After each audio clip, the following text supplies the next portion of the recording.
Hello and welcome back to Awakening to Your Story TV, the place to learn, get inspired, and be supported on the journey of life.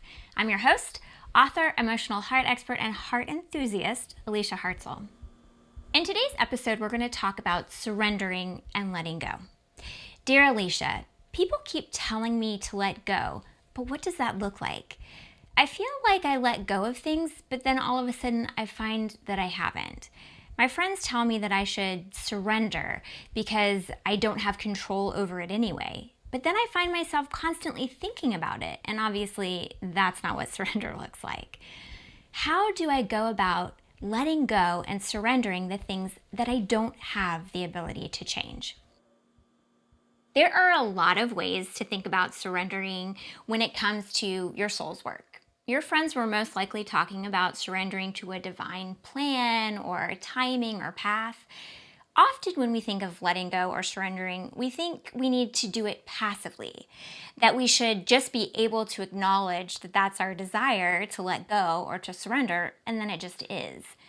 However, that's not always the case, and it's okay. Now, some people can look at something out of their control or something that they want to let go of, and then simply by acknowledging it, they can redirect their mind into a different path of thinking. But that's not everyone, and trust me, it is okay.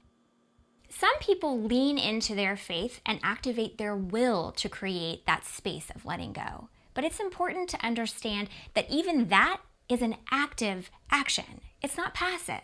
Right? You are actively leaning into your faith and acknowledging and activating your will to redirect your mind. Let's think about what that means. When you have the thought that keeps you attached to the thing that you're trying to let go of, you want to replace it with a thought about your faith, right? When you are surrendering, you are simply replacing your thought about an outcome with a thought about your faith. Now let's extend our frame of reference a little bit farther beyond just faith. That way I can really show you what it takes to act and let go and surrender, right? Let's use our hands to illustrate what it means with your mind. We think of letting go of something as this place where we have our hands open, and whatever it is that we're thinking and releasing and surrendering, it leaves our hands, right? And it's no longer part of us. But here's the thing. When your mind is used to holding on to something, right? When you're used to having it in your path of thought, your mind is used to going over it and identifying with that thought. So what happens if your hands are empty? Your mind goes back and pulls from what was last there. I like to call this a pattern of thought. Now you can repattern your thought, but it is easier to do that if you have something to replace that old thought, right? That way, every time your mind heads into that original direction where that thought was, the new thought is there instead. Now you must choose wisely when finding your new thought to hold on to. You want to make sure that it's fully aligned with your truth and not plugged in to a different corresponding limiting belief. Let's look at it a couple different examples. If you're trying to let go of regret for something, you got to find a language on the other side of that regret. Acceptance, contentment, satisfaction, relief, all of these are antonyms to regret. They can help you start to connect to the other side. Self-love, self-forgiveness, they're huge when it comes to repatterning these places, right? Play with it. Figure out what regret feels like. Does it hit you in the heart or does it hit you in the gut? Think about why you're trying to let go of it. Is it holding you back, or was it really yours to begin with, or did it belong to someone else? This kind of curiosity will help you create language and ownership for the other side. Maybe the regret hits your heart because you're afraid of missing out. Or maybe it hits your gut because you did something so out of alignment and it felt wrong to your inner compass.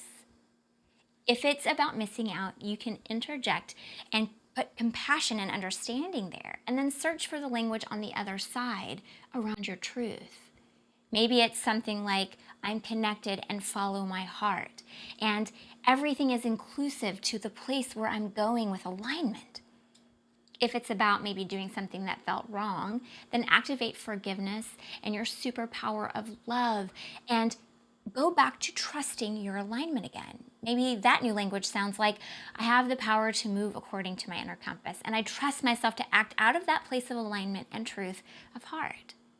So when the thought kicks you in the stomach or floods your system with disappointment, you can turn to that new thought and own it, right?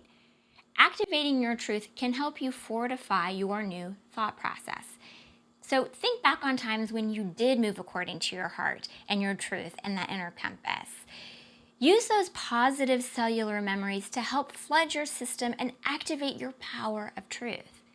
And get this, if you keep an eye out for those reflections of truth in the world, it'll help fortify your truth that you're dealing with right now. Acknowledge it, write it down, hold it, celebrate it, right? This helps you establish your truth in your mind and that new thought process. Now, one last thing to set you up for success. Drop expectations. Expectations keep you linked to the old pattern of thought. Expectations around an outcome, a timing, a path, something moving in a certain direction. All of it keeps you linked to the very thing you're working on surrendering or letting go of, right? Okay, now activate your curiosity and build your new thought process and establish your truth that truly allows you to let go of what no longer is serving you. Okay, until next time, know that I am holding a place of love for you where your truth and your new pattern of thought are undeniable.